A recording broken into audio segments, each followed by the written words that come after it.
Lottie's apparently joining us. Hello, welcome to the Halloween monster shipping special.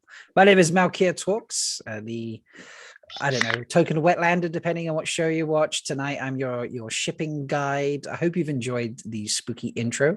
I hope you're having a scary Halloween.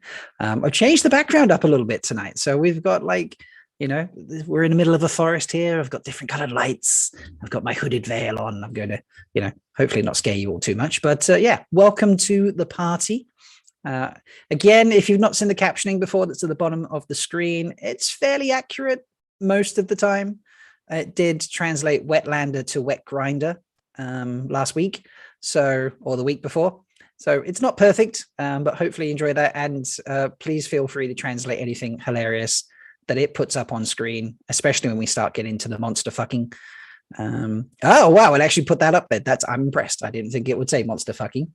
But it would take months to fucking see. So it's not perfect, especially if lots of people talk at the same time. But feel free to translate the hilarious things that appear on screen. But yeah, we're gonna get into it. I am not doing this by myself, folks. I have to have a couple of guests with me. When I'm doing shipping, there is, of course, one lady that always joins me. That is Marsha of the Deck. But joining us today for some scary fun, it is, of course, the Dark Mother of Discord herself, Frenzy. How are we doing, ladies? It's a great day. It's about to be a great evening. It is. Exactly. It is indeed. I feel like Mary and I both showed up, horny as hell. Always. they tend to pop up depending on the topic being discussed. Yeah, I just sometimes you can't go without them. This is true. This is very, very true. So yeah, we're gonna have some fun. We've got a selection of Wheel of Time names, but we've thrown in some non-Wheel of Time names as well because we want to spice it up. Spread the monster love. Spread the monster love. I like that. So all right, before we dive into because I have a whole wheel of names here, folks. Let me show you. We've got a whole wheel of names you can see here. It's just going to spin and we're going to draw out a couple of names. We're not doing the trio names, I don't think, this time, unless we really, really want to. But we'll just do two names. And then we have a joke and a laugh and decide how they might have some sort of romance or situation otherwise. But before we dive into the wheel, we're going to talk about the monster. How do you describe this, Master of Deck? Monster fucker alignment chart. Yes, there we go. So we have that instead, folks, and this is it. So we have there's 6 segments, I suppose. I don't know how you look at it. Yeah. Goes from monster purist to monster radical, from fucker purist to fucker. This is not a PG-13. This is not a safe for work Absolutely episode, not. by the way, Absolutely folks. no. If you hadn't gathered that by the amount of times we've said fucking, YouTube, I'm so glad I'm not monetized because they probably would have been like, yeah, straight away. Gone. But yeah, so this is Master Deck. Why don't you take us through this? You know this better than I do. Sure. So for those of you that are not familiar with the idea of monster fucking, it's been around for it's a tale as old as time, you might say. So on this, we take the concept of the lawful good and the chaotic neutral and all of that, and we've applied the concept of monster fucking to it. I did not create this chart. I have appropriated it. It was created by some Tumblr user who is much more funny and pithy than I am. But on the left in the column, you will see we have the fucker alignments. And so we go from the fucker purist, which is you have to have sex with the monster in canon. Then the fucker neutral, which is the monster is your canon love interest, even if sex doesn't happen in canon. And then the fucker radical is you can have any kind of connection to the monster, including a platonic one. And then we move our way over to the top and sideways, right? The horizontal column. So the monster, let's talk about monster purists. This is a classic horror movie monster, a societal outsider, and it has to look distinctly non-human. Then monster neutral, a little bit more relaxed in our standards here. The monster must be non-human, a societal outsider character with some element of fantasy or sci-fi or horror. And then finally, the monster radical is that it can be any character that's weird, inhuman, or evil. And so within this chart, we have a couple of examples for the first one being Monster Purist, Fucker Purist. That is Elisa Esposito from The Shape of Water. She is a monster fucker. All the way over to the Monster Radical, Fucker Radical with my boy Jim Kirk. I appreciate the Star Trek reference that's in there. It's good fun. Oh, I mean, depending on which universe you're in, one might also say that Jim Kirk might be I would say he's probably a monster radical fucker purist, because at least, and one of the opening scenes of the Star Trek reboot is him getting it on with two aliens who both have tails. Yep. I've been asked. So Bane and She in chat said, can I post this out on Twitter or somewhere, because it's difficult to see. So give me a second. I'm going to, there we go. Just bring it up. So here is the top line for you folks. Hopefully that's a bit clearer for you. So you can see that. I will tweet the whole thing out. And then if I start playing with things,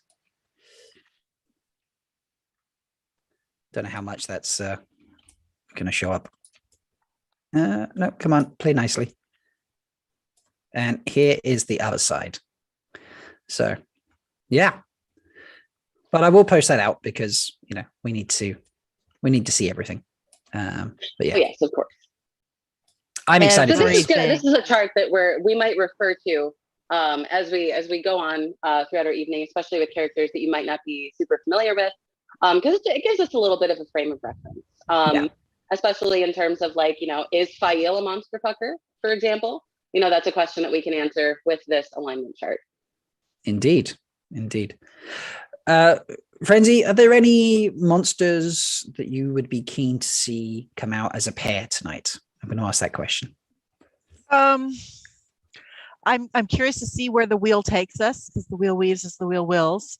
But I have always had a soft spot in my monster heart for Goliath from Gargoyles. Actually, any of the characters from the Disney's Gargoyles cartoon, because that was a really well done cartoon back in the 90s. I love that cartoon.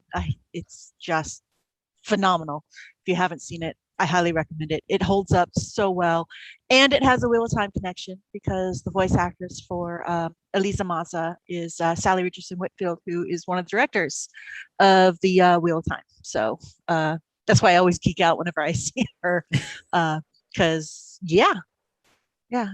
so I'm hoping to see that. I'm always down for the classic monsters, the classic stories, the Frankensteins, the werewolves. There's so much online. If werewolves are your thing, you know, you will never run out of content looking for werewolves, and some of it is actually pretty good too.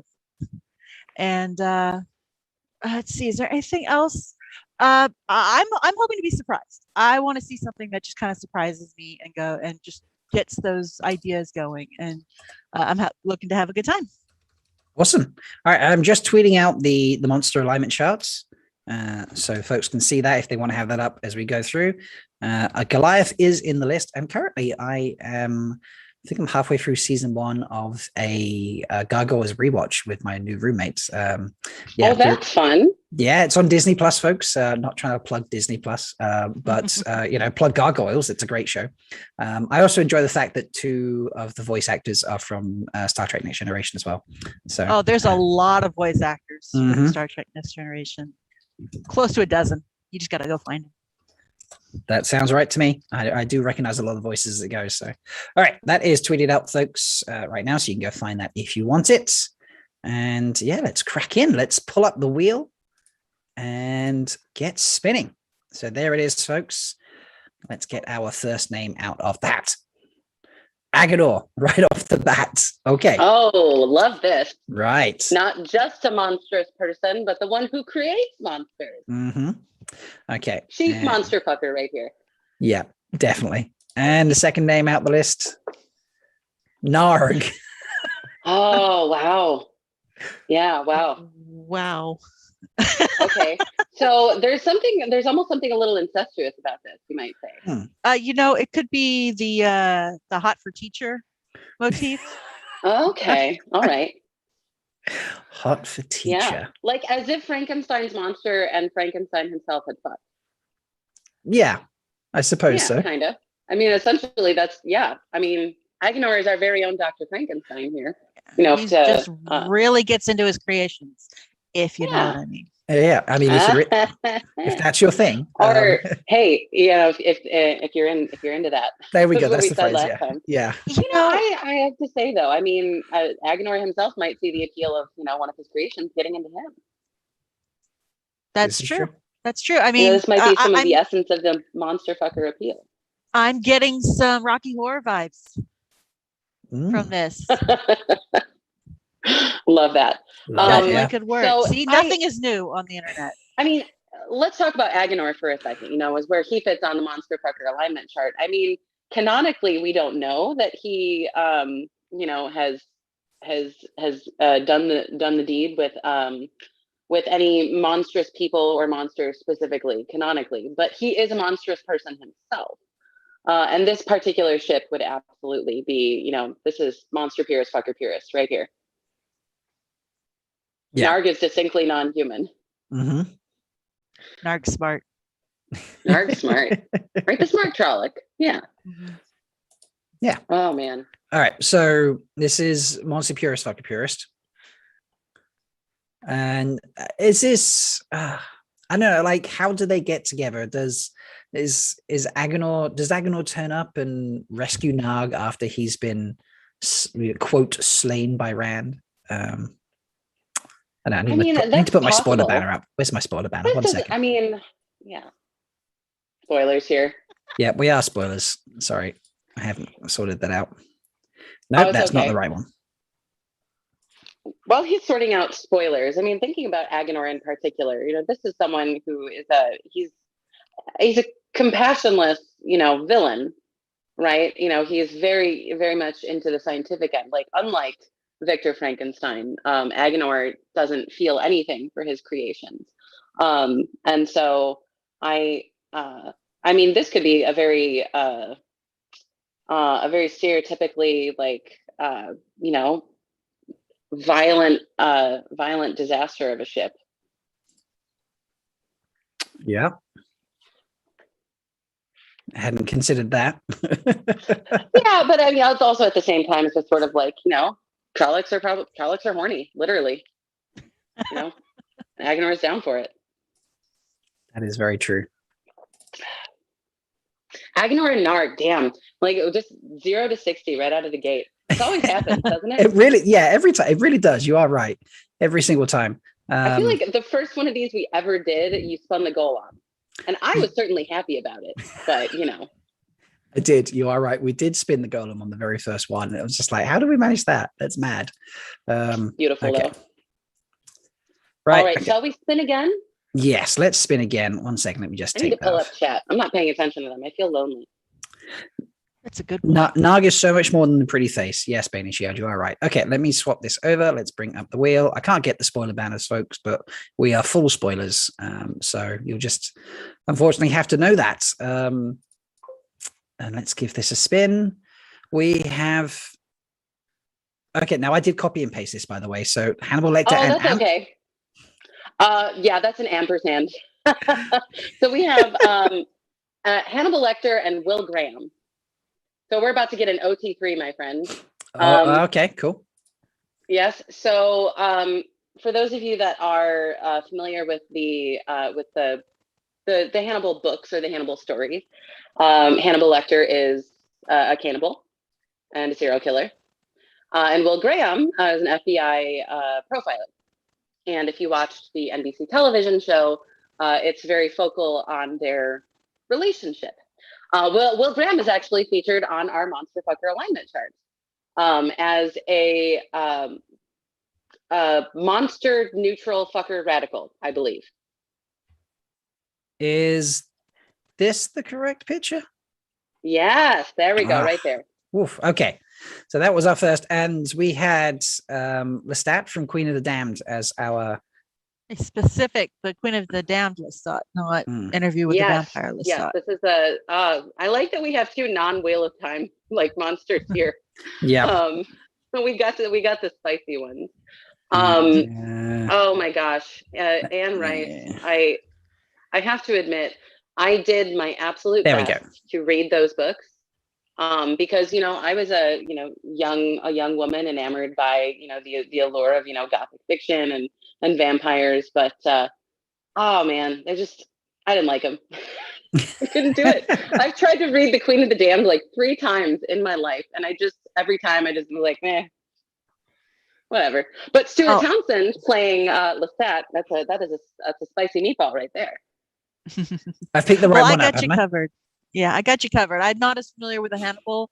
I have seen Silence of the Lambs. I've not seen the movie, but I've not seen any of the other media about that. But I have read the first 3 of the Vampire Chronicles. I tried to read Tale of the Body Thief, but I just could not get into it, and I put it down. And it was funny is my youngest is now going through the teenage goth vampire phase, and so I got them the first couple books of the Vampire Chronicles. I couldn't find the first one, so I went to go find it online so I could download it to a Kindle, and I realized there's 13 books in that series.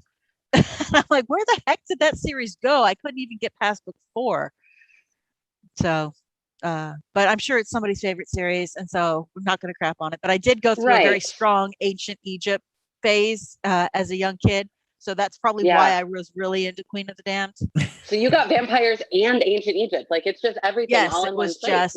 It was great. It was great. So, but I will admit the Queen of the Damned soundtrack, chef kiss. Yes. Good shit. Yes. These 3, Hannibal being who he is, and Lestat being who he is. Poor a lot Will, of ego in one room thrown in here, but I mean, to be fair, Will Graham himself being a monster fucker, like, what leg does he have to stand on in this scenario? I think Hannibal would give Lestat a run for his money, and Hannibal has the advantage of being able to, kind of hang out in the daylight. True. This is true. So where do they fit on our chart? Well, they're both monsters. Yeah. So I mean, Hannibal he's definitely monster radical, because he's just a cannibal and a serial killer. Lestat, I mean, we could put him as probably monster purist. Do you think? He's a vampire. Yeah, a vampire is a pretty classic monster. Yeah, I would agree. Even with if that. he is, a vampire rock star, which is, an updated version of the classic monster. Which would make both Will and Hannibal fucker purists. Fucker purists. That's right. Yes. I'm trying to look. Okay, so Will and Hannibal are going to be the monster purist, fucker purists. But then now Lestat by default is also a fucker radical. So. Oh. And we've got a mess of he would take that as a compliment too. He would. Right? This is like a Punnett square of like monster fucking that's happening right now. The Venn diagram is very sticky here. Let me just say that. Oh, so sticky. Do you know what we've totally missed? We totally forgot. What did we miss? A ship name. Oh, that's right. Oh shit. So we'll do a ship name for this trio, and then we'll go back and think about the ship name for Agenor and Agenarg. Yeah, Agenarg. Oh, do you know what? Agenarg. I mean, that kind of writes itself, doesn't it? It does. Yes. Yeah. Okay, so that was Agenarg earlier, folks. But what about this one? Lanagram. Which that almost sounds like I'm shipping like Lan with Hannibal and Will. Damn it. Lanagram, like Lan, Lestat, Hannibal, Will Graham. I don't know. Something about vampires here. Yeah. God, you've got Hannibal, who's a cannibal, and you've got Lestat, who's a vampire who consumes people. It's like you got to have. It's like a buffet. Yeah. This is true. The buffet. Is that what we call it? Buffet? I don't know. Yes, sure. There we go. We got the buffet. That's what this ship is. And Will is the food. The Will buffet. There we go. I mean, he might die, but he's going to die happy. And what more can you ask for in this life? That's true. Exactly. Okay. I like that. All right. All right. Let's get a couple more names. I should transition that on so people can see it. There we go. I always forget that. I've got it in the background. I forget that. Okay, we have Sammael. Okay, Sammael. We're back to the Wheel of Time names now. One of the Forsaken. Yes, indeed. And somebody tall. Come on, somebody tall. Henry I don't know why it says Henry. It's probably because there's an ampersand there and something. Yeah. Sorry about this. So I'm gonna sub in, like, Henry Cavill was on this list because he's my fan cast as the Golem. Because you're obsessed. Just, that's why he's on your list. I am. Yes, obviously. But like we just have like Henry and Sammael. I mean, this is definitely we have gone into the realm of monster radical fucker radical here, I think. Because Agreed. there's obvious, they're both human. Yeah. There's a lot of square jaws in this one, though. I gotta admit. Oh my God, is that going to be the ship name? Square Jaws. Square Jaws. Square Jaws. Yeah. Love. Henry Cavill. I really liked him in The Tudors.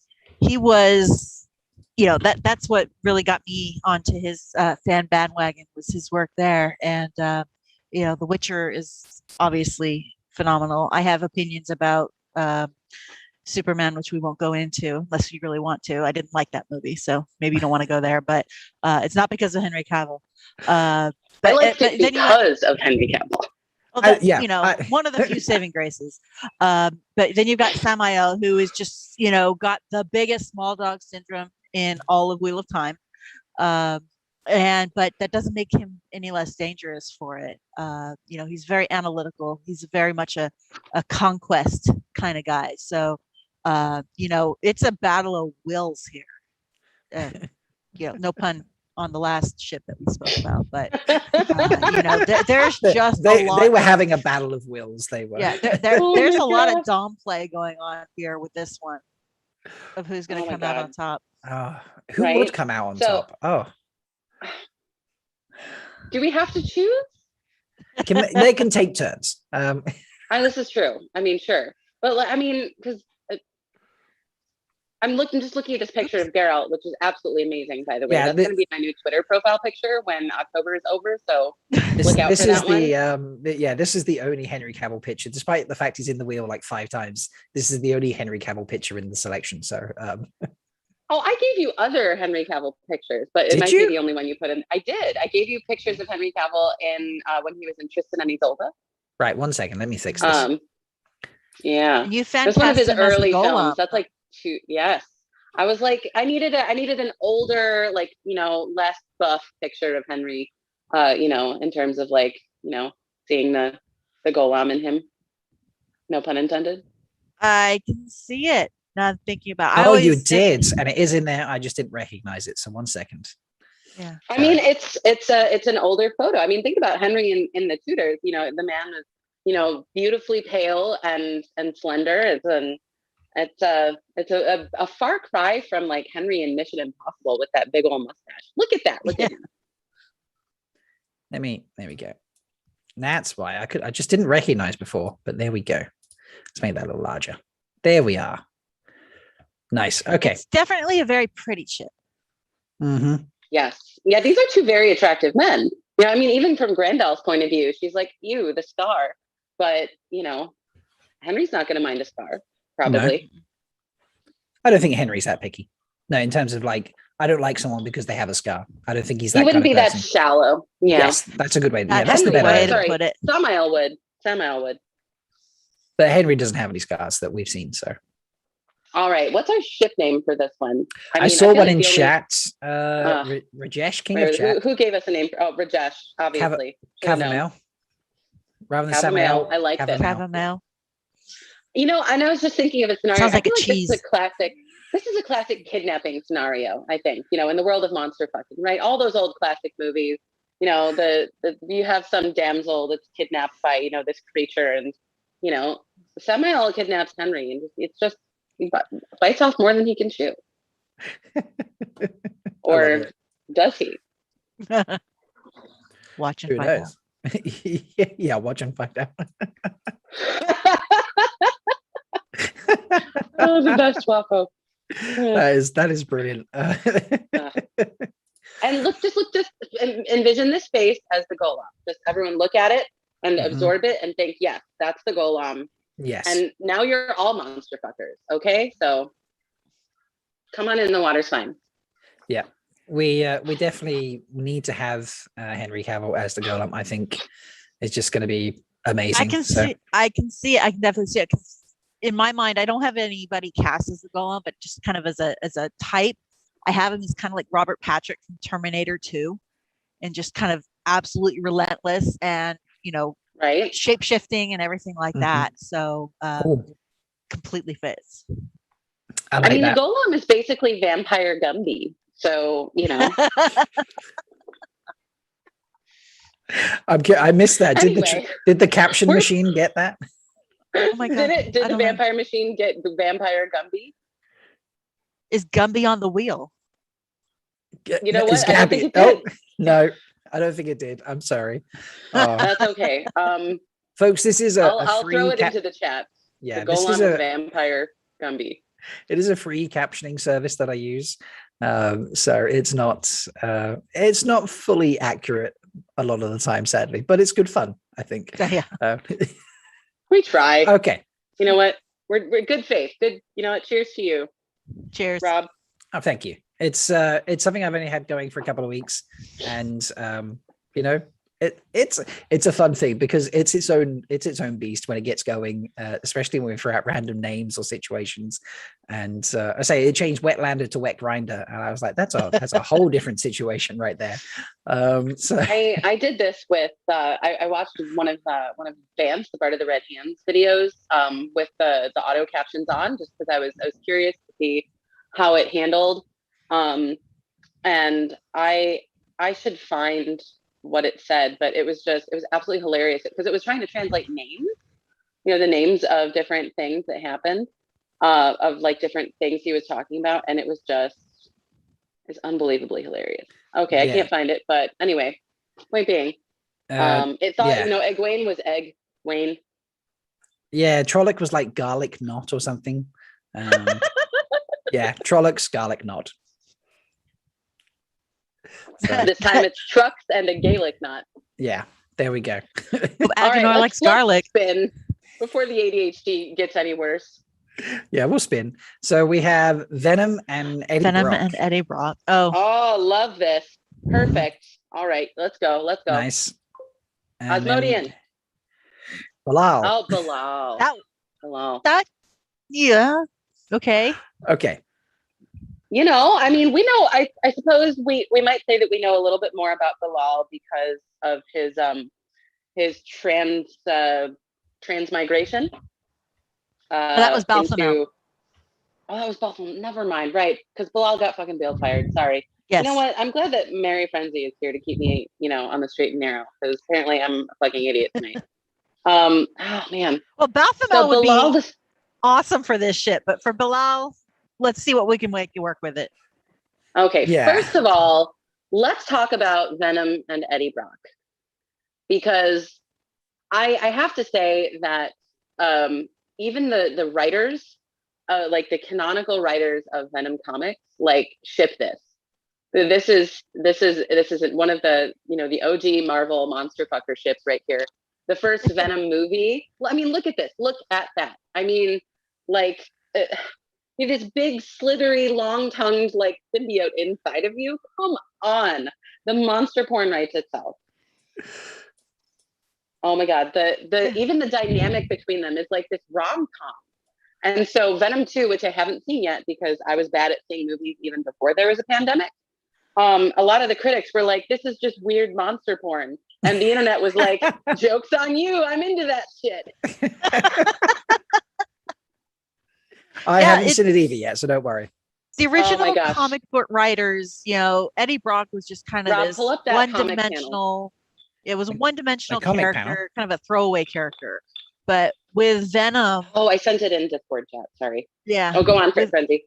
Yeah, with Venom, Eddie got to be a lot more interesting a character with some depth and not just this throwaway character in the Spider-Verse. It might not be in that. Sorry, Rob. Yeah. That one? There it is. There we we go. go.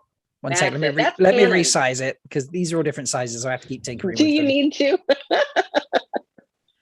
Just so you can see the entire screen. There we go. There you go. Yeah. Sorry, Frenzy. Yeah, Go there you on. go. No, We'll no, just no. enjoy it's- this. Yeah, and there's quite the cult following for comic books. Venom, my husband is into comic books. He has a stream where he talks comic books, and Venom is quite popular, and those books are they sell for a lot of money because there's a lot of interest in them. And there's a lot going on in the whole symbiote universe with Carnage and Null and Venom, and yeah, the direction that they took it in the movies is just they own it, but they haven't cranked it to on 11 brand. yet, but Yeah, so this particular panel here, that's Clint Barton, who is Hawkeye. But just whoever drew this, I forget the credits on this from the issue, but whoever drew this, just like, there's no way you can look at that and not be like, yeah, that's not platonic. This is not a lack of interest. I mean, like, the sculpted abs and the nipples, but then you have Venom with the giant tongue. So yes. And those eyes. Mm-hmm. Right. Those eyes in that last panel.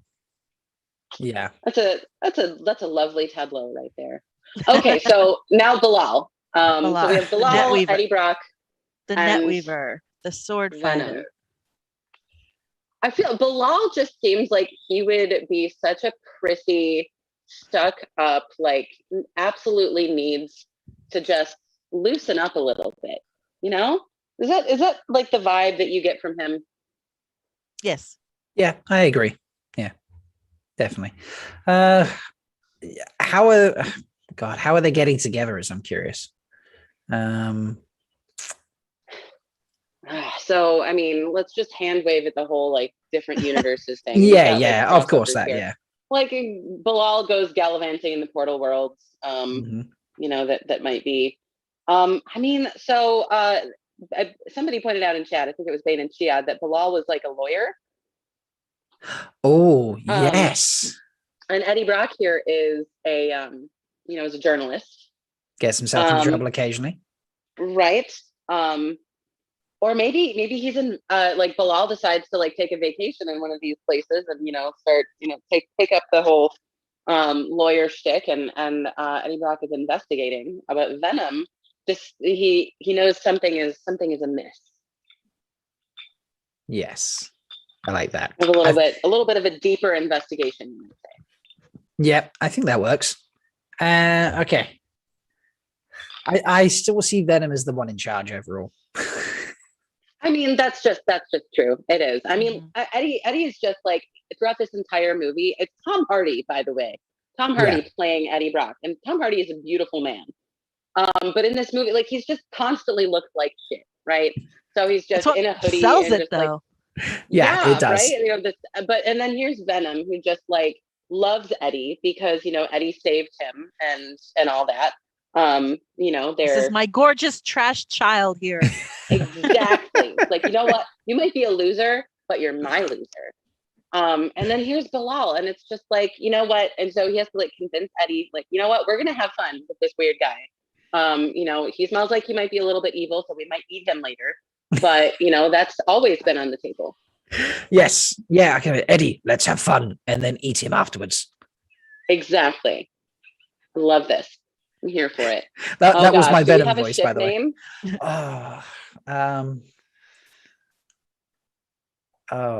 I feel like we need to bring one of three. Yeah, I feel like we need to bring in one of Bilal's names. The Netweaver. What were they? Yeah, the Netweaver. Ah, the Netweaver. Weaving Venom. So the ship name for Venom and Eddie is Simbrock because he's a symbiote. Okay. We could have Simbrock the Netweaver. Yeah. Sounds a little bit like Simbrock Lal with the apostrophe L-A-L. Simbrock. Oh, okay. Simbrock. Oh my gosh, amazing. It sounds like the name of an orc.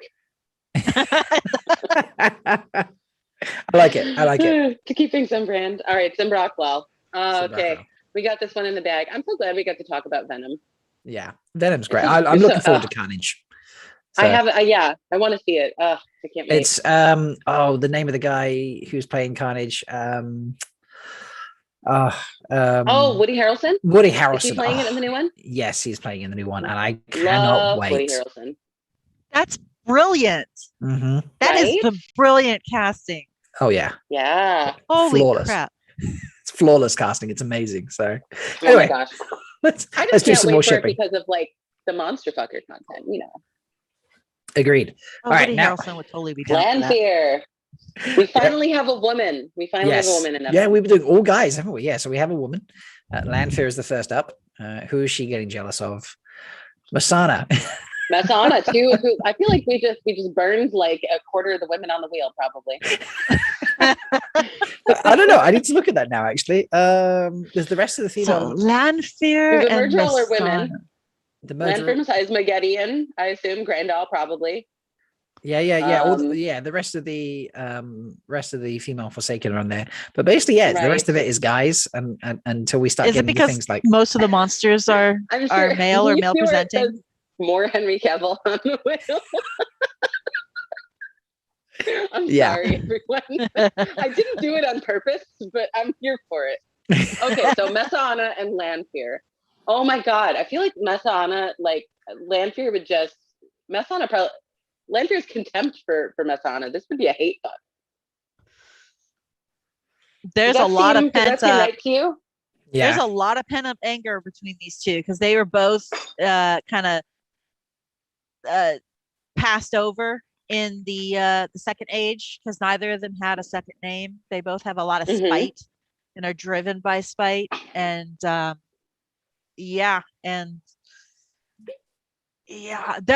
a Masana was the teacher, so again that hot for teacher vibe here going, but it's also it would just be just a hate fuck. It would be. I sort of like I almost want Masana to be the one in charge here, because Lanfear probably just disrespects her constantly. But Masana, for all that, like, the stupid "it's just a weave" thing happened in canon, and like her mind was destroyed in Tel'aran'rhiod, Masana was probably one of the more effective of the Forsaken in her whole adventures and what she did. Managed to spoiler, but she did manage to break the tower. Yeah. Yes. And she that's did. And she didn't mind being in disguise and hiding and not necessarily like getting credit for things. She was just doing her job and doing it well. But here's Lanfear, who's going off in all these different places with all these grand plans and manages to fuck up each and every one of them. So they could have like a meeting in Tel'aran'rhiod, and Lanfear is just ranting and raving about some plan that's not going right, or that blew up, or anything, and then just Masana takes over and says, "You need to relax. You need to blow off some steam." Right. Just slaps her. Shut the fuck up. Yeah. I think that's then they perfect. Yeah. As Matt Stagger has put in chat, angry yet fulfilling sex. Yeah. Yes. And then they never talk about it again, right? Yes. No. Yeah. Exactly. Just because sort of what? This never happened. We just let off some steam, done and dusted. Don't need to worry about it anymore. Right. Yeah. Nice. I also, by the way, I enjoy the Halloween candy chats. That's the discussion that's going on in chats. Bane and Shiad asked, "Is anyone else breaking into their Halloween candy right now?" I mean, I'm having a glass of deep red fortified blood, but if you're having candy, go for it, folks. That's good. This is what I'm having. Yeah, I mean, that might be whiskey, apparently. Who knows? But we've had a couple of names put in chat. So I'm torn between these two, and they both come from Rajesh. But I think we get chat to vote on them. We have Lansana, sorry. Or we have lasagna. I'm sorry. It sounded like lasagna, didn't it? Lansana. I'm enjoying the captioning right now. Or we have Lanfana. So I think we have a poll here. a poll. Yes, I'm gonna poll chat which name, if the poll feature would, there we go. Which name for this ship? Try not to do one of the innkeeper style polls, bless him. We love him, but yeah, his polls are brilliant. Every time I do a bad poll, I'm like, oh, I just did an innkeeper poll. It's an homage. Exactly. I am the pub keeper. Exactly. Occasionally, I need to emulate the innkeeper. So, all right, chat, get in there. That's going to pop up for you in a second, and tell us which one you want, because I think those are both good. So, where do they fit on the chart? This is radical. Radicals. Oh, yeah, that's right. The radical chart. Yeah, I mean they're both human. Monstrous. This is obviously they don't fucking canon. But if we're going by fucking in headcanon, they'd be monster radical fucker purists. They're having sex, but neither of them are actual monsters. Yeah. Okay. Cool. Not in the classic sense. Right, not in the classic sense. Right. We've had Messafir. Messafir.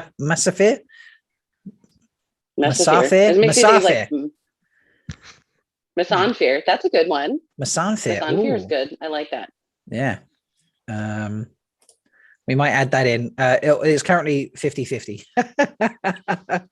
on that. Okay, we'll let that run for a minute, and let's pull out some extra names, and we'll do another go for it. I should put that on the screen, really, shouldn't I? There we go.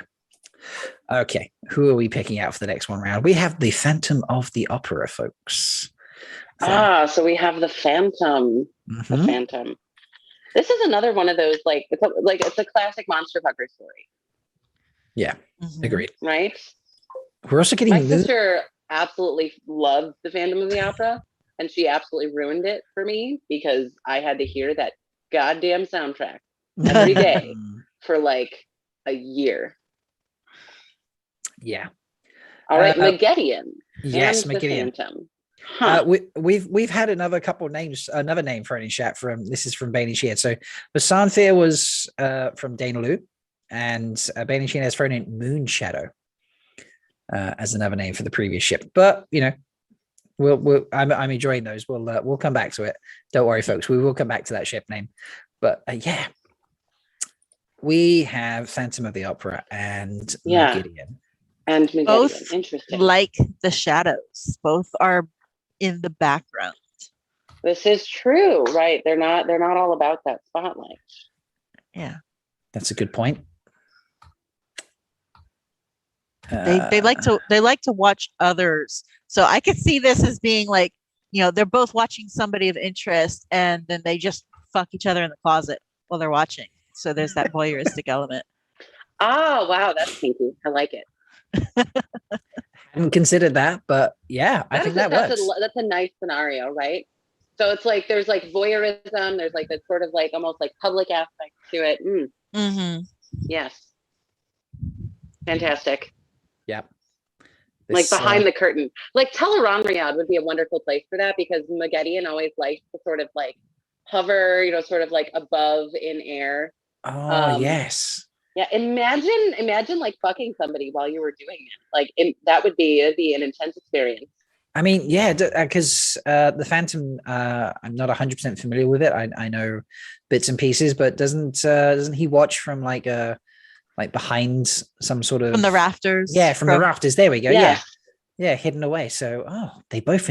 This is dinner and a show. The opera is monster fucker voyeurism. That's basically like, those are the two elements of that story, kind of. Is this the classic example of dinner and a show? Both ways, depending on whether or not you get caught too. Yeah. Yes. Yeah. Like you're at a show, or you could be the show. Okay. Now here's a question: would we consider the Phantom to be fucker purist? Because in a way, this is a sort of classic monster, but it's not. He's not just. He's human. So maybe he's monster neutral? Yeah, it's not monster purist. I forgot, because the definition of a monster purist is non-human, monstrous looking. So maybe monster neutral. I mean, he's what was it? Is he undead? He had a deformation. Deformation, okay. Yeah, and Yeah. monster neutral is societal outsider character, so that really fits there. Yeah. Yeah. So Yeah, I monster think that neutral. fits. Right. So this would probably be monster neutral fucker radical. Maybe. I mean, like, it'd be fucker radical because it doesn't happen in canon, or it would be fucker purist because, you know, in our world, everybody's having sex. Yeah, everything we're talking about here today is fucker purist. That's right. And, you know, that's actually, this is a good point. We have yet to do anything platonic or non-romantic with any of these characters, which I think is hilarious. Well, you know, but you know what? Happy horny Halloween. 2/3 of this, exactly, 2/3 of us are literally horny right now. So yeah, we're down for the sickness here. I feel like I need to just sort of pull this over, and then I'm like, now I'm Phantom of the Opera right now. There we go. So is that the right side? There you go. I don't know if that's the right side or not, but you know, I've got a mask around here somewhere. This is great. Okay, we've had a couple names in chat. The Phantom Spider from both CB and Daedalus. So like it. It's pretty good. Not too bad. I can't think of anything better, to be honest. I mean, I'm here for it. I feel like I had a better one than this mask, but I definitely at least have this. That works. I like it. There we go. Beautiful. Too much hair. Too much. No, your hair is awesome. Not too much hair. So, right. We'll hop back to the previous one. That's another one in the bag. It is. We're going to hop back to the previous one. We're going to end the poll. Lanfana won 54-46. Do we want to put that up against any of the previous options like Moonshadow? I'm still a fan of Lanfear. Lanfear? Yeah. Okay. Yeah. So we'll should we go Lanfana up against Lanfear? Or are we just going to override and just be like Lanfear? I mean, we don't need their opinions. We like their opinions, though. We really do. This is true. And we need to consult the crowd. Go ahead and send the poll. We know that chat enjoys a poll, so box seat boning. I love it. That's great. That's you know what? Stagger. I just narrowly averted disaster. I forgot that when I touched the little button on the side of these headphones, it considers my Zoom call to be ended, and it would yeet me right out of the call. Oh dear. So that's a no on the math for me. I was just like, this might touch the button. Yeah, maybe don't do that. Now there we go. Put in the other name. It's being slow on me. Come on, polls, hurry up.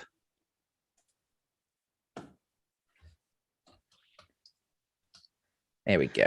All right, poll hopping in for you folks. And while you're doing that, we will pick the next couple of names. Yes. So, let me bring. All right, let's spin. Who do we got here?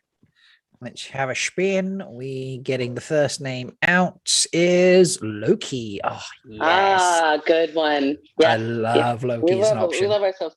All right. Well, so the next one is a fun. What if it's Asmodean? That would be hilarious. Goliath. Oh, okay. All right. Frenzy's happy. Frenzy, you got to take the lead on this one because it has been two or more decades since I've watched any gargoyles. All right, you should fix that. But that's all good. My to watch list is almost as long as my to read list, so I'm not going to get on anybody's case about that. So yeah, for this one to work, Loki would have to disguise himself and not appear as Loki, because Goliath's whole thing is about loyalty, and he's all about his clan. He's all about protecting. It's what gargoyles do. And he has to learn to trust humans, and that starts with Elisa Maza, and that's just kind of where he goes. He's and gargoyles by nature are very monogamous. So the only way this would work is if Loki tricked him. It's a good thing Loki is a trickster. Mm-hmm. And yeah, so I could see this, going down that route, but I also see this not going to completion, so to speak. I think somebody would slip up. I think Loki would slip up, or Goliath would figure it out, and then you'd have this epic fight scene.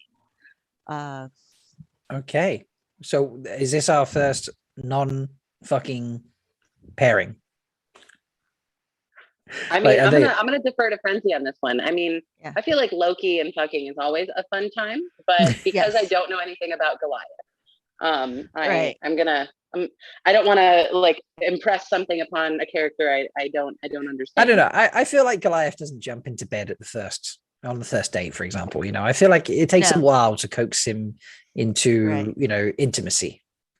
So this could be something that intrigues Loki, perhaps, and then maybe comes back for more at a later date.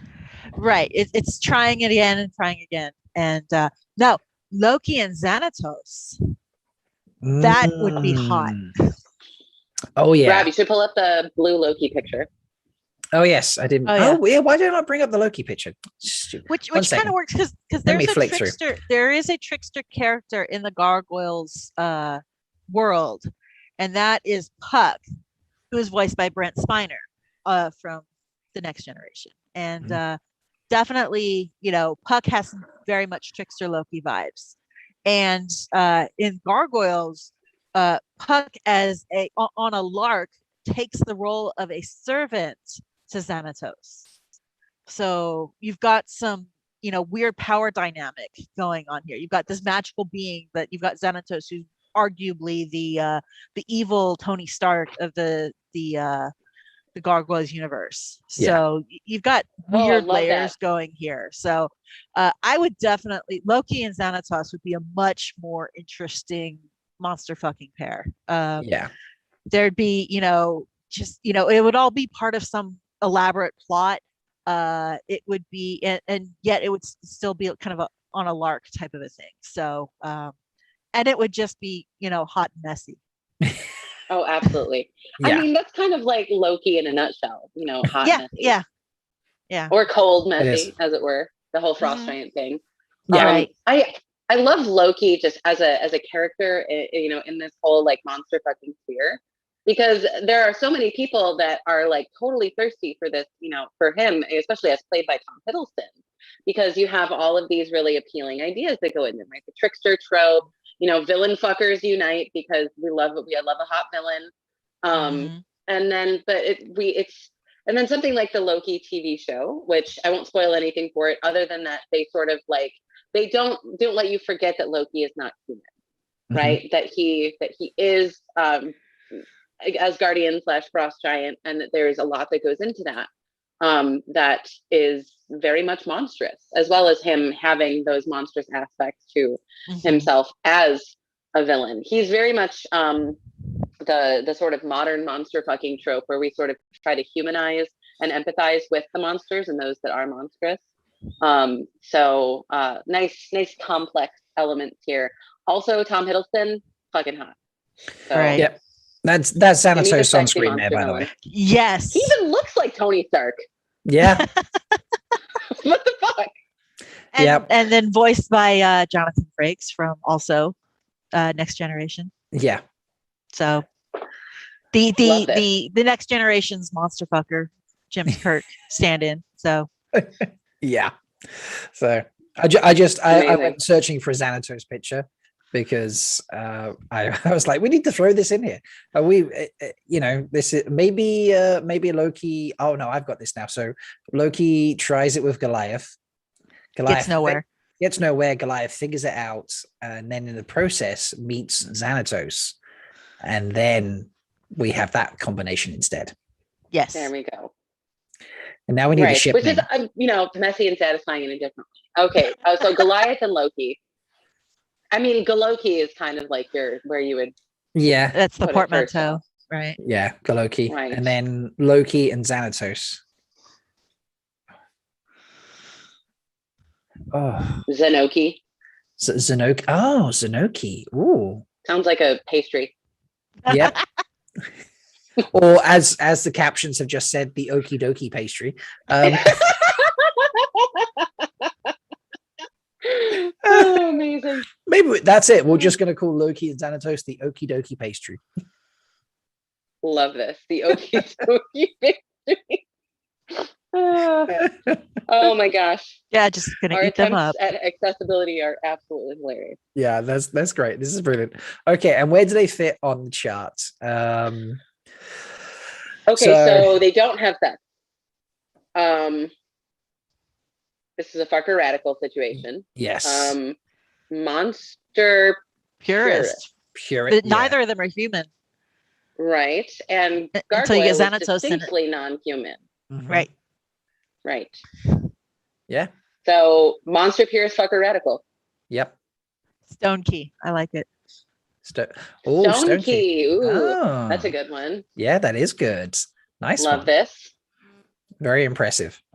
Okay, before we hop on to the next pairing, let's check out the Lanfear and Masana ship name. It is overwhelmingly, it's been overwhelmingly picked as Masanfear. There we go.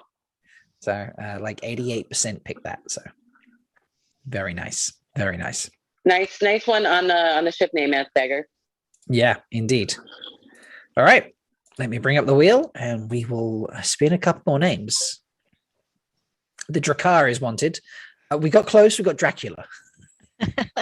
Sorry, Shelly. And there's a nice picture of Dracula in this slideshow. There's a great picture in this slideshow. Yeah. So I will find that in a second. And let's see who. Please tell me it's from Castlevania. We have Wolverine and Nightcrawler. We have another trilogy here, folks. I love this. Amazing. Also, again, I know they're like Wolverine and Nightcrawler were canonically just friends, but like, were they? Were they though? Were they? Anyway, Wait, and this is a great picture as well, I have to say. One second. And this is a canon, this is a comic book cover. Mm-hmm. Or Yeah, this is either one's good. No, I'm bringing up Wolverine cover first. I showed this to my roommate before because you sent this to me and I was like, oh wow. And her she looked at it, her eyebrows went up and she just said spicy. And there it is, folks. Look at that. Like, wow. Dang. Look at that and tell me that those two are just friends. Oh, yeah. Just friends. Just friends. There is a lot of beer involved, and that's canon. Yes. Yeah, I can see that. I mean, I will say, with absolute respect for the actual canonical content of this relationship, like the canon relationship between Logan and Kurt, Wolverine and Nightcrawler is very much that they are the closest of friends, and, you know, brother from another mother, that whole sort of thing. There's also a little weirdness where, like, you know, Wolverine's in a relationship with Nightcrawler's actual mother. And anyway, but we're throwing canon away, which is what I always do. And God, they would be so hot. Come on. Canon overboard. Yep, canon overboard indeed. Right. And you don't have to change canon that much. No, So- they've got the chemistry from canon because they are friends. They are, they've got each other's back. They fought each other. They fought together. And yeah, you've just got that trust bond that just makes things so much. Here's what I like, adding Dracula into this mix. Kurt is Catholic. Right? Oh, of course Catholic. He is. Yes. He's very incredibly devoted Catholic.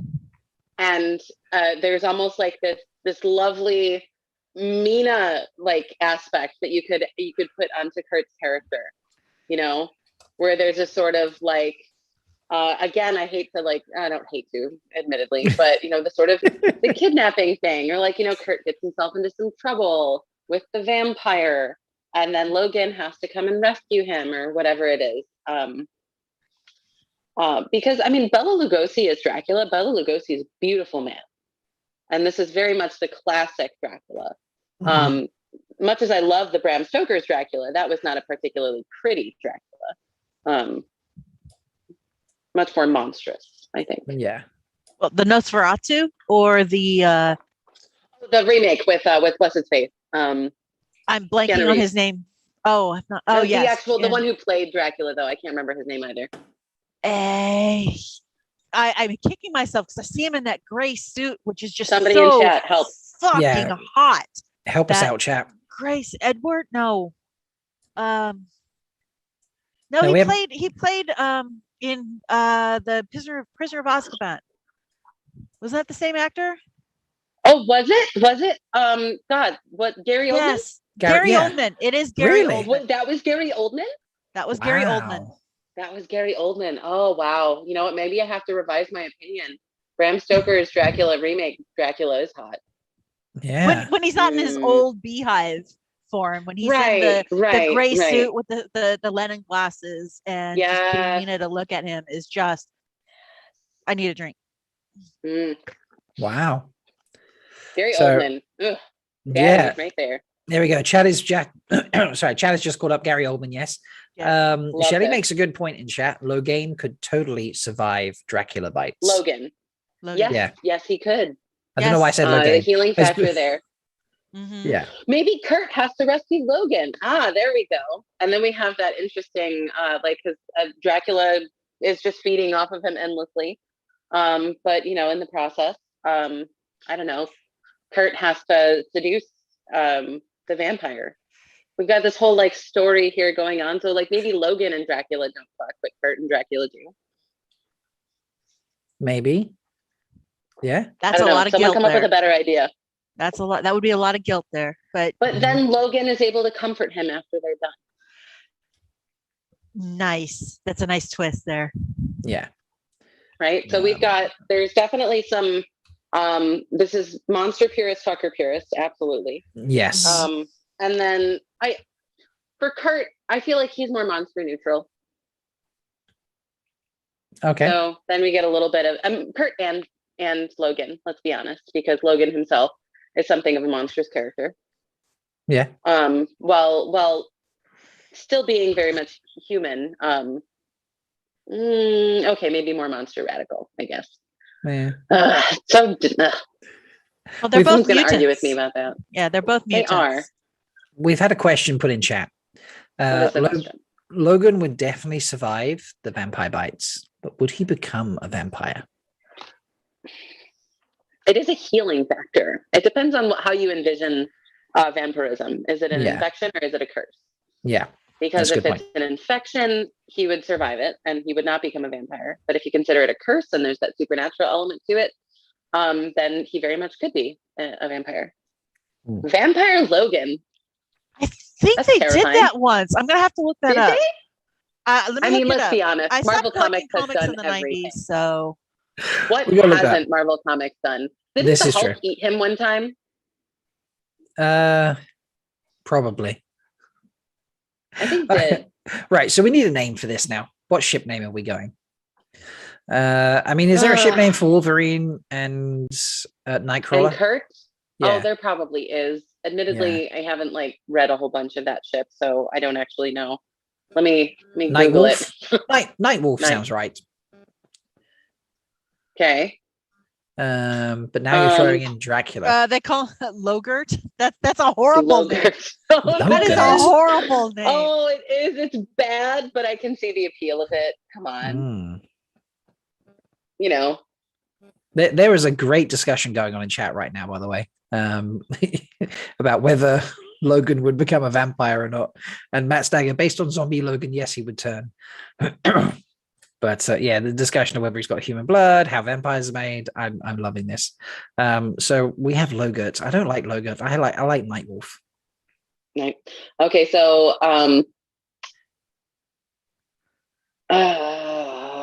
fuck. How do you put Dracula into that? Oh God, I Dracula's don't know. Nightwolf. Count Crawler. Count. But we still need Logan. To be fair, they are the only. Well, Kurt fucks both of them. That's what's happening. But Logan and Dracula don't fuck each other. Yes. This could be a hilarious. This would be an amazing story. Actually, I'd read the hell out of that. Yeah. So much angst. All my favorite things in one place. I can see Logan and Dracula having some epic fights, and then Kurt just being in the middle, like, "Come on, play nicely. Why don't you like each other?" Right. Someone who's smarter than me, Count. Yeah, chat. We need all three in here. Come on, help us out. So we got Count Crawler, Nightwolf, Wolfula. Wolvula. No. Wolvula? Yeah, Chad's just going Oh, wolf, wow. wolf, wolf. Well, sorry, the captions are just going wolf, wolf, wolf. I mean, technically he's a Wolverine, not a wolf, but Yes. That's a good point, actually. Yeah, so Nightwolf Count does. Night Wolf. Interesting. Count Night Wolf. I mean, Count. Count Logert. Count Fighting. Logert. Count Logert. Okay. Yeah. Yeah. Count Logert. I think that's our best option. Rob's so disappointed. I am. God, I feel like we could have done terrible. so much. The Folks, worst ship name. If when we you are think about watching- it for long enough, we just sit here like staring at the floor. folks, when you're watching this back, that is what I want you to comment on. Not whether we got the other ones right. Just find us a good ship name. If it's 6 months from Please. now, it doesn't matter. I will just head back in the chat. Dracula, like we're getting there. We're getting there. We need Dracrawlerine. Dracrawlerine. Dracrawlerine. That's I was about to say that's a mouthful, but that's what they said. I love these. Hey. I have to say I love these shipping episodes because they get so inappropriate. It's amazing. Oh, come! I mean, I almost shared a meme with you. It was one of the Venom 2 memes. It was just incredibly inappropriate, but it was hilarious. So what she means there, folks, is she was gonna. No, I won't. Anyway, yeah. Right. Look, there's a lot that's been like pre-edited out of this, you Yes. know, for content's sake. Indeed. But folks, if you're watching this back, and we didn't by the end of the stream come up with, because there's still more time to go, didn't come up with, a ship name. They're throwing everything out. Count Kurgan. Someone said Vladarine. What if we say Vladarine Crawler? Vladarine. Oh, Vladarine Crawler. Kurgan. Count Kurgan. Yeah, there's some. No. Kurgan is Drakurgan. Kurgan makes me think Drakurgan? of Clancy like Brown that. in The Highlander, who should be on the wheel, and I should have mentioned this because damn. Yes. I'm also thinking of General Kiergan from Shadow and Bone as well. Now, anyway, Drakurgan. I do like that one. That sounds Drakurgan's good. not That's bad. nice. That's not bad. That rolls off the tongue. That does And roll. it's got Yeah. Kurt. It's not Logert. Yeah. So Oh God. Drakurgan. I don't like the Logurt. But good night. Not a fan of Logert here. I'm not. No, we're not a fan of Logurt. Doesn't Good night, agree with Nerdy his Guns. digestion. Yeah, let's bring up just a couple of names. Ishmael. Okay, Ishmael. Ishmael, okay. Nice. Itchy. Is she? And come on, I give just us got to the part in A Crown of Swords where. Oh, this is fun. Ooh, I like this. I like. Okay, so Ishmael, nihilist, right? Mhm. Eventually, I just got to the part in A Crown of Swords where Moradin is first announced. Spoilers. Sorry, if you're here, you know they're fucking We're spoilers. this is Come a on. spoiler chat, folks. It's fine. Just come on. We're here at the Rusty Heel or whatever we're calling ourselves these days. So Sammael being a nihilist, there's sort of philosophical elements to that. And then you have Bruce Banner, who very much struggles with his relationship, to the Hulk and this monstrous part of himself. And as a very, very not quite so much a philosopher as someone like Moradin might be. I feel like there could be some interesting conversation between Bruce Banner Exactly. and Moradin, or Sammael, either one of them. Yeah. They would talk over tea and burning souls in the background. Mm-hmm. Right. I mean, do we want these two to have sex? I mean, obviously I want everyone to have sex, but I think there's a nice platonic or soul searching aspect to these two that could happen. I absolutely agree with that. I definitely think there is some kind of just the bonding of souls here more than a physical connection. They just sit over, as you say, a cup of tea and a campfire and just shoot the shit about life and all the things that suck about it sometimes and all the things you wish you could fix. I can see them bonding over it and just being almost lifelong friends. That just became really nice and cozy. Proposal. Moradin talks to Bruce Banner and fucks the Hulk. now we get both. Sets him off at some point in time because with Bruce Banner, he's like his nihilism is inward facing. He just wants it to end for him. It's just self-loathing. Ishmael is nihilism is I want everything to die. He's like, yeah, there is no point to this. I'm going to destroy it all. Yeah, right. There's a grandiosity to Moradin and to Sammael that Bruce Banner. Right. That might make Bruce angry enough to have the Hulk come out, and some very angry fucking happens. Mm-hmm. Absolutely. I mean, first of all, can we just admire? Can we admire Daddy Hulk over here?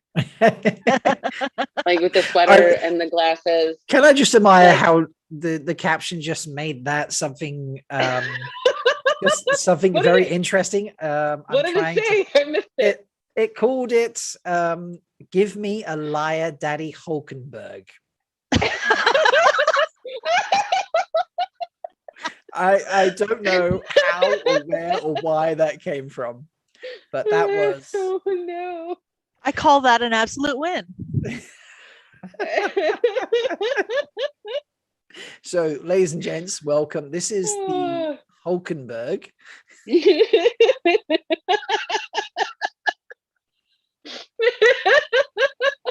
Are we going to go down with this ship? There will be tea. Like the Hulkenberg. Okay, I wasn't sure if that joke was going to land, but if I have to explain it, it wasn't very good. Just take a drink. I'm laughing too much about the whole situation. I'm going to be honest. Oh gosh. Anyway, Hulk sex is a pretty common trope, I suppose you would say, in like Marvel fandom. Yes. Because you have Bruce Banner, who Bruce Banner is top 3 favorite Marvel characters for me, not the Hulk, Bruce Banner. I love him, as a character, and I love exploring, all of Bruce Banner's like psychology and whatnot. So that aspect of the Moradin, Ishmael, Bruce Banner ship, amazing. But Hulk has also got his own variety of appeal, especially if you throw in the whole idea of like smart Hulk and whatnot that we have here, because for shipping, you just go straight, you've just gone straight into monster fucker territory, right? Gigantic green man who is very angry. It's like a King Kong type situation. And the Hulk has got to have a massive dick too. So like, I mean, get in on that. The captions completely decided to not translate that. Did I hit their content filter or something? I mean, I suppose they said, if it was very clear, maybe they would. Maybe. Should I try again? Chat is. Should we? Okay, so I have to say, let me say it clear and slowly. The Hulk has a giant dick. It works. Anyway, chat is throwing out names for us already. This is brilliant. So Rajesh says betrayer of calm. Then Dana Lou has just called in green balls. Green bowels. Green bowels. There we go. BAALZ. Oh my god. Yeah, I'm not sure which one we go for there. And then Shelley, spoiler, Hulkenberg blows at the end. I mean, the Hulk wants to get in on some of that Mora dick. Okay. So right. we have the intellectual relationship, we have the physical relationship. Right. This is definitely on our charts, on our alignment charts. This is we would need two. We would need two separate ones. So okay. Moradin and Ishmael. Sorry, for Bruce Banner and Moradin / Ishmael, whichever one. Ishi. Yep. So Bruce and Ishi. That's Monster Radical, Fucker Radical. Yeah. That's right. Because, and then and then when it's the Hulk and Ishi, Monster Purist, Fucker Purist. Oh wow, we got the extreme ends of our spectrum here. Wow. I love how the caption is calling Ishi itchy. I'm really glad I didn't have boobs in my actual mouth. I mean, there's something burning going on with this. Flames Flame. I mean, the Hulk Flames. does have radioactive semen. Talk about a gamma burst. Or cannabis, apparently, as the captions decided to make Well, it's green, so why not? Oh, Spin the wheel. I'm There gonna do we another go. one. yeah, let's spin the wheel. Yeah, come on. Bruce Banner and Sammael get high. There we go. Not that wheel. There we go. 1 second. Oh, I just spin it and realized it wasn't on screen. Guillermo del Toro is on the list. I love that. We have Louis. Lestat Louis.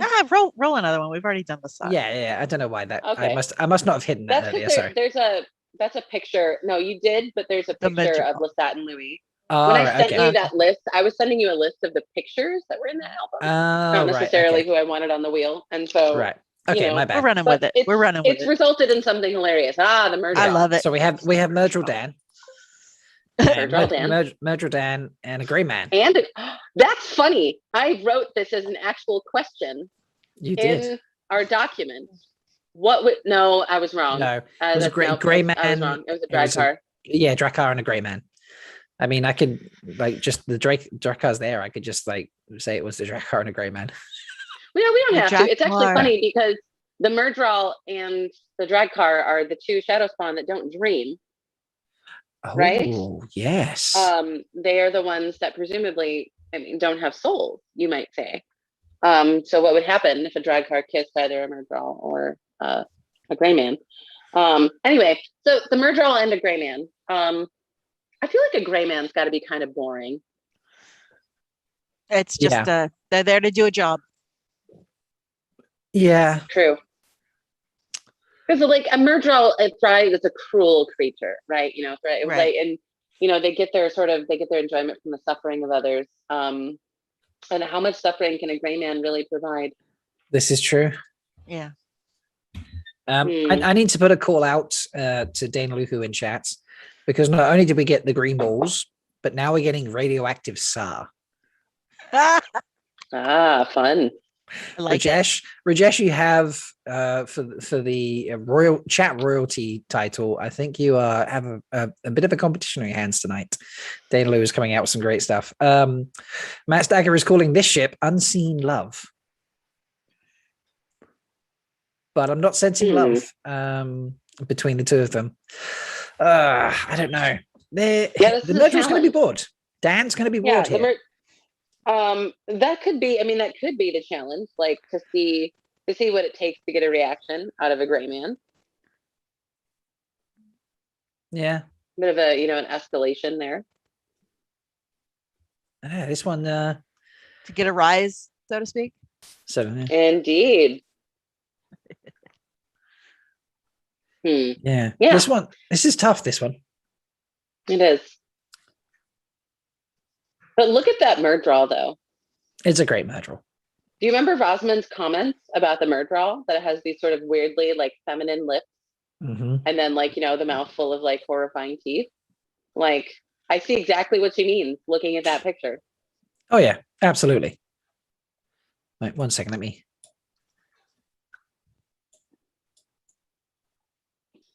Sorry, I keep looking at my eye because we know that just look at that. Yeah, my contact. Yeah, there we go. Yeah. We know that Murdral like to play with their food, so to speak. But as Kev has just put, Grey Man got people asking, "Is it in?" That's from Bane and Chat. And then Kev is saying the Grey Man equals the most unenthusiastic hand job. So I honestly think it's kind of funny that this would just be boring sex. Yeah. This is that's why it's just not sparking anything. Right. Yeah. The Murdral just sort of tries it and it's just well, that happened. Yeah. So I think we need to on to bigger and better things. Let's spin out. We've got probably another 10 minutes, I suppose. Let's get a couple in here. Drakkar, Shelley. There's your Drakkar. And it was the next spin. It was the next spin. That's hilarious. Okay, Drakkar and Asmodean. Okay. Interesting. I was kind of hoping for Carnage, but let's go with Asmodean. Okay, so I feel like Asmodean he's really not much of a monster fucker. No. He seems like he'd be a bit vanilla. Does he Like, need he'd to be get a little hypnotized? like I don't know. eased out. For a musician, wrong? he doesn't strike me as somebody who'd be down for groupies. He would just be he's all about himself. He is very selfish. He does have a bit of a strange obsession with Rand, I will say. He's basically like Rand's personal Looney Tunes soundtrack. That's a good way to put it. But as far as a drag car goes, this ship to me I feel like this would be somebody like playing a trick on Asmodean, that this would be almost like a classic horror situation.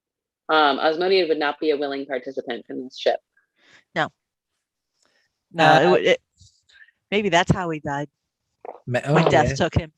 Maybe he kissed a drag car and he didn't like it. Right? Yes. Oh, I mean, that was not cherry that he tasted. Most definitely not. As Chad is now saying, they are both singers.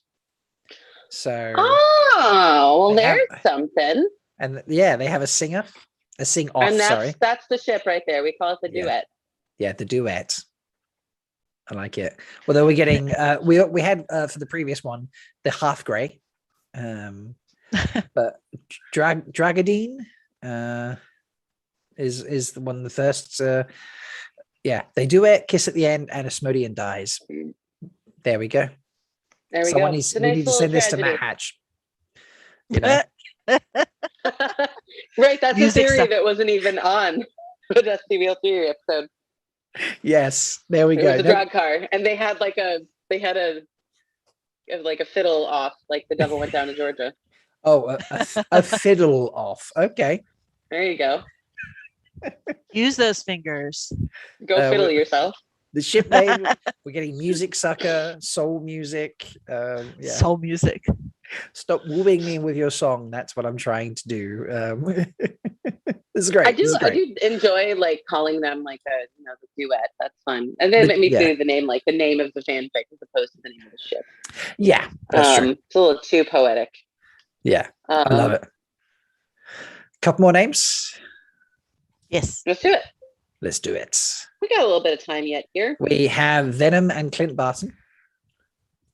Okay, so this was like as that picture, right? Yeah. Clint, I have to say, I'm happy that he's on that list, even if I didn't put him there on purpose.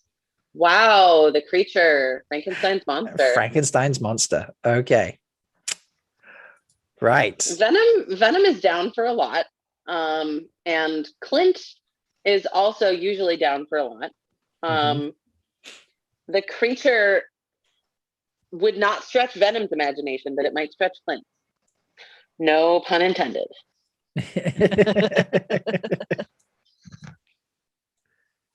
All right. 1 second. I'm trying to find the picture. Madeline Kahn was definitely down for it from Young Frankenstein. This is true. I mean, there's sort of like when we think about monster fucking, like this whole idea of the monster purist versus the monster radical and all of that. A lot of monster fucker ships go into the monster radical notion, or even the monster neutral, because it's a lot easier to ship a monster that doesn't look monstrous, that's not like the creature from the black, or even like Venom. Although I suppose like Venom with like the tongue and the tentacles has a different brand of appeal. Yeah. But Frankenstein's monster, like this creature, has an ugliness to him that some of these other either incredibly non-human or non-monstrous characters lack. And I kind of enjoy that, about the creature, because it kind of gets to the essence of something else, about the compassion of this creature itself, which is something I think that Venom at least would be super into. Yeah. And so would Clint, for that matter, I think. Well, I mean, just going off the movies, Venom even says like, "Oh, well, I'm a loser," and Frankenstein's monster is always played off like, well, you're just nothing, you're just a whole bunch of bodies put together type thing. Like, I feel like there'd be a bond between them too, because they're both like, shunned by their respective societies. Outcasts trying to find their way. Yeah. Right. There we go. Outcasts. Yeah. This is very much, and even Clint, who is just the old vanilla human in this situation. That's kind of how he is an outcast in a world of superheroes. He's just a guy with a bow and arrows. Yes. Which is why he's my favorite. Clint Barton is my favorite character in all of Marvel everything. Are you familiar with the Hawkeye Project online? Yes, I am familiar with the Hawkeye Project, and it's amazing. Isn't it? Chef's I love kiss. it. Friends, I'm not going to tell you what the Hawkeye Project is. Just Google it. Definitely. Just Google it. You won't regret it. Absolutely, there we go. No regret. Maybe make sure that, you're not in a public place.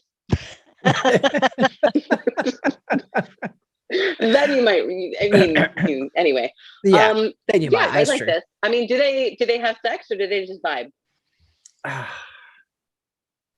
No, I feel Venom, like Venom comes off as really horny to me. Yeah. Personally. Yeah. I think Venom would always be down for sex. And it might be up to Clint to like slow his roll. Yeah. Yeah, because I feel like Frankenstein's monster is a bit naive about some things. He's shy. Yeah. And it takes a lot to get that level of trust from Frankenstein's monster, I think. So maybe just vibes for now. I think. Yeah, vibes. Yeah, vibes, and sail off into the sunset, and there's flowers involved somewhere. Yeah, there's flowers. Just, enjoying both, you have Venom the loser, and you have the creature who is an outcast and shunned and lonely and stuff, and then there's Clint who is just he's ex-carny trash, right? He's like, hey, who am I to judge? There we go. So I think I like this. That's a nice fantastic character. We need a name for this now. Fuck. Right. Come on, chat. Help us out with a name. Bows and body parts. Bows and body parts. Yes, because Venom's all about the body parts as well. Can I eat his liver? Can I eat this person? Because if not, your liver looks really yummy. Right. So good. I like that. That's very Rob, good. is there any way we can watch Carnage together? Like, I haven't seen it yet. You haven't seen it yet. I just want this to happen. I don't know. We'll figure it out. We'll figure something out. There's got to be a viewing party way we can do that. So right. Good thing. All right. What do you reckon? Should we do one more spin, one more ship, and then call it a night? We could, or we could just look at the wheel and decide who we want to pull off of it. Oh, okay. Yeah, Break I the like wheel. that. Okay, so here's the wheel. Frenzy, who do you want?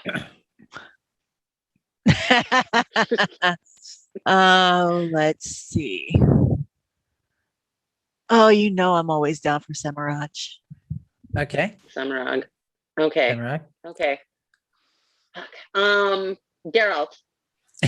How did I know Geralt was coming? Okay, so we have Samaraj.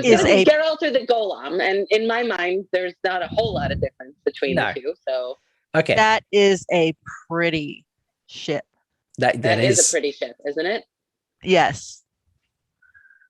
Okay, so we should pull up our picture of sexy black-eyed Geralt.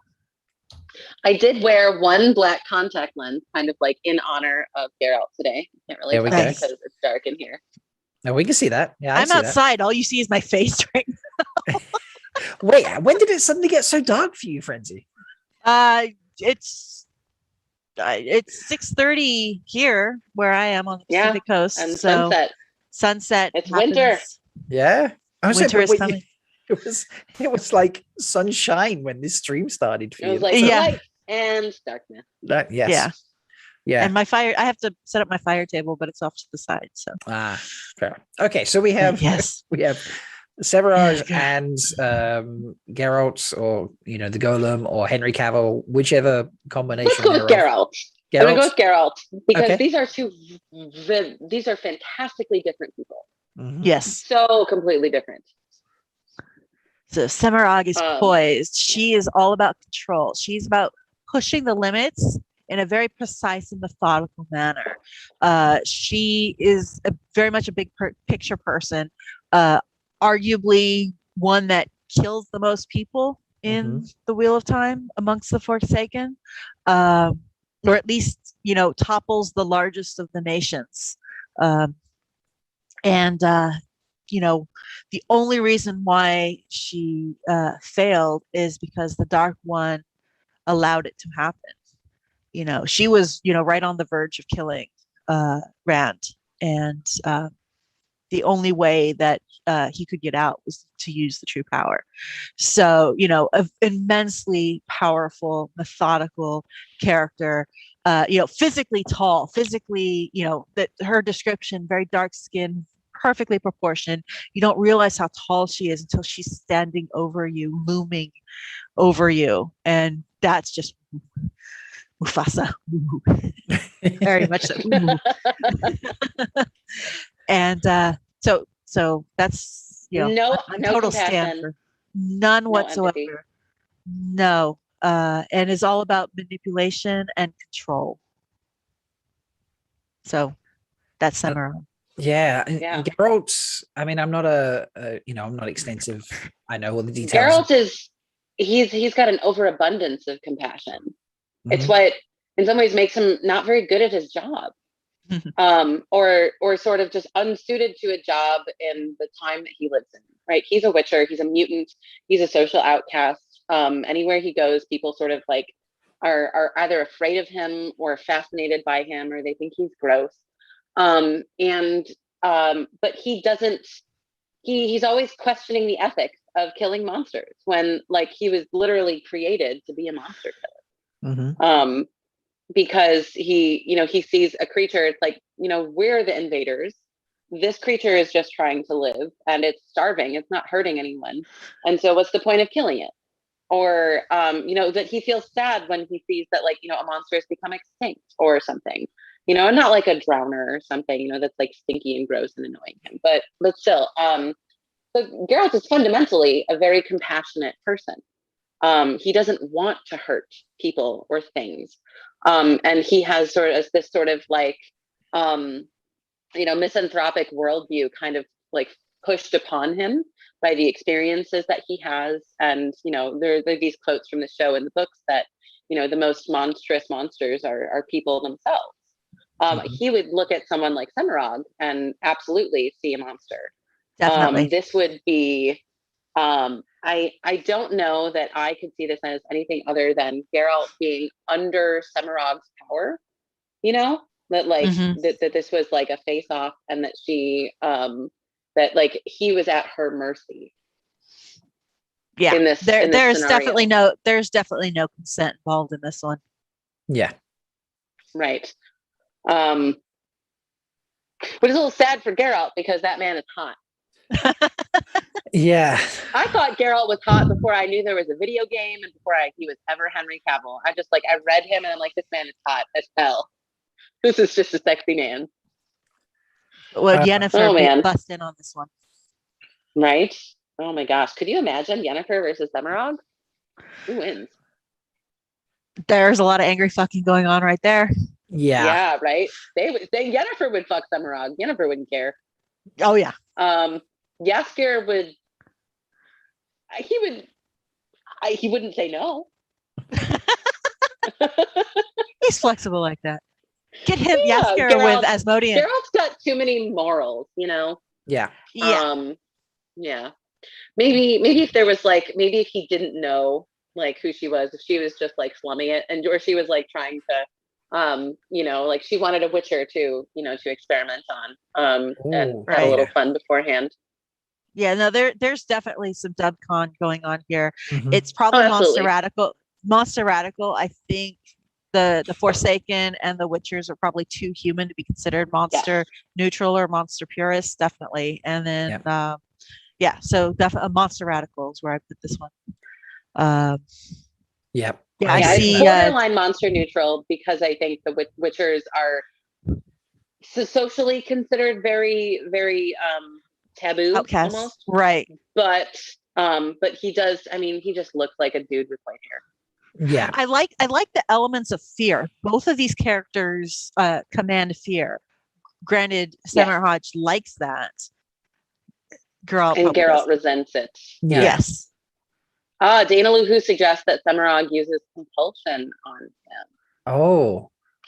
Yeah. Yeah. She could. Spicy. She would. Yeah. Yeah. So this would absolutely be like a dubcon non-con situation in terms of like the shipping aspect of it. But you know, for in any situation, I think this would definitely be probably monster radical, fucker radical. That's where we fall on our alignment chart. Yeah, it's just she would try to break him, and I don't know if he would break. Yeah. Short of death. Yeah. I don't think he would. I agree. He would frustrate her immensely. Yes. Who comes to save him? Who saves Geralt from Semirog? That's who else is on the wheel? Who else on the wheel? Right. Let me bring back the wheel. Do we spin for the savior? Oh, yes, who's going to be the savior? Are we going to spin for the savior? Okay, spin for the savior. Spin for the savior. I will die if it's more Henry Cavill. Thomas Ray from the Dresden Files. What? Now there's another pretty man. Dresden Files. You don't know how hilarious this is. This is funny. I'm not going to spoil anything about his character other than that he's an incubus. He is an incredibly attractive vampire, basically. But he's considered to be a vampire in the story, but he's a kind of vampire. He's a sex vampire.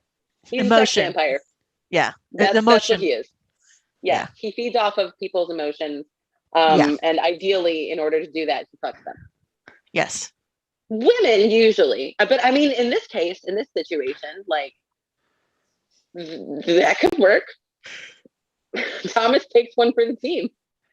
Yes. He takes two for the team in this one. Yeah, he does. Oh, yeah, he does. Oh, amazing. This works. I love it. That was the perfect. wheel I did not think about this. The wheel is generous. The wheel is very generous. Yeah, the wheel is generous. Yeah, that is. Well, that's ending it on a high note there. But there's a picture. I put a Thomas Wraith picture in there. So he's a little bit scratched up. Maybe a little bit scratched up. Maybe that's after a night with Semirog and then Geralt. Okay, 1 second. Let me see if I can pick it out from the list. Is it that one? It's not. No, it's not that one. No, nope. That's Henry. No. Hi, Geralt. There we go. There it is. Pretty man. There we go. Thomas Wraith. Okay. Well. So Thomas Wraith rescues Geralt from Semirog.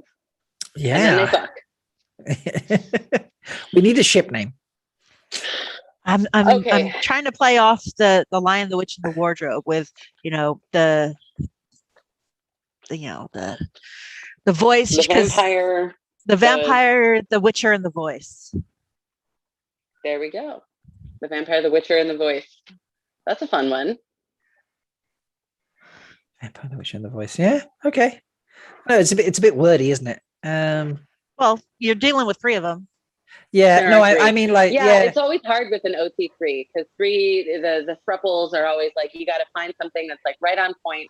So we've got Thomas, Geralt, and Semirog is just weird, right? As a name?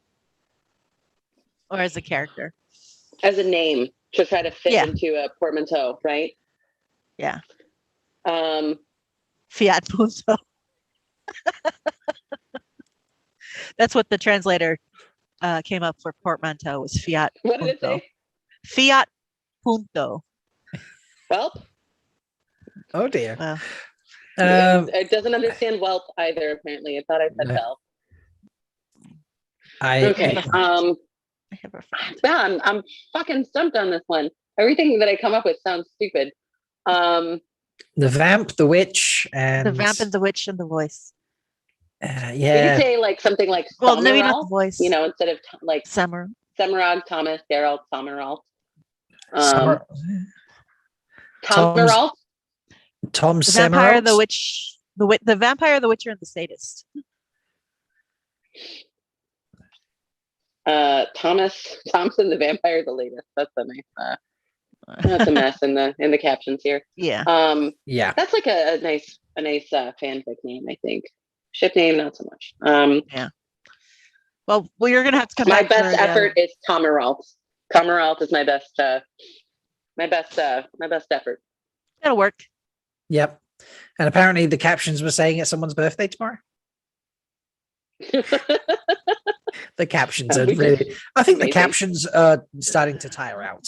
Right. Or the captions have gained sentience. maybe because it's possible. So the captions are down for the monster fuck. Oh, yeah. All right. I think that's a fun note to end it on there. This is absolutely this has been hilarious, folks. If this is your first time joining, what an episode for you to have joined on. Master of the Deck and I have done this 4 times now. I think this might be the 4th. So we did you originally came on the podcast, yes, to talk about shipping. Then we spun the wheel. Then we spun the wheel for Valentine's Day. Then we spun the wheel with Maddie. With Maddie. And then we spun the wheel with I forget what that one was for. I think it was just the second time we were doing it for Valentine's. So we were doing another one. So we did Valentine's Day, then we did one with Maddie, and then we did with Kevin Anna for the Whatcaster-thon. And now so we this renamed, is if you're into that. If you're into that is how we named everything. Yeah. And so this is the 4th occasion. This is the 4th one. It's the fourth time we're shipping together. So yeah, we do this every few months, it feels. We like to invite extra people on, and this occasion, the Dark Mother of Theoryland has come and joined us. So thank you, Frenzy. I hope you've had fun. This has been great. I love it. And I love the fact that you thought of monsters and then thought of me. That just warms my heart in ways that I can't even describe. Perfect. We were like, who would be down? Who would think this was an epic idea? Right. You know, who wants to talk about monsters? Yeah. Who has something to contribute to monster fucking? And obviously it's fun. Yeah. So I appreciate you joining us. I've had a lot of fun. It's been my pleasure. Thank you very much. I'm glad. So folks, please share the video, like the video, go check the other shipping ones. You can find them. They're all labeled in the playlist, so you'll be able to find them. And comment with ship names if you think you've got a better ship name than the things we've come up with, because the ship names are the best part. Yes. I still I think I can't get over Lane. Barrel Lane. One. Exactly. That's the best one we've ever had. Barrel Lane, which is Barrel Lane, Loyal, and no, just Lane. Yeah. I think it's just Barrel Lane and Loyal. Barrel Lane, we just we went real extra on it because why not? So and Barrel Lane is a monster fucker. Yes, Barrel Lane is also a monster fucker. This is true. So yeah. But yeah.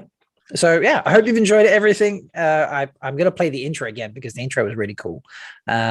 So to sort of play us out. But yeah, thank you for joining us, folks. Like the video, comment below your ship names, and if you've not subscribed to the channel, please subscribe, and you can see crazy shipping, other fun things. Oh, before I go, actually, I've arranged today. If you've recently watched the armor video that I did 4 or 5 weeks ago, something like that, with Peter, a armorer from Russia who makes Wheel of Time armor. He's made a whole bunch of helmets.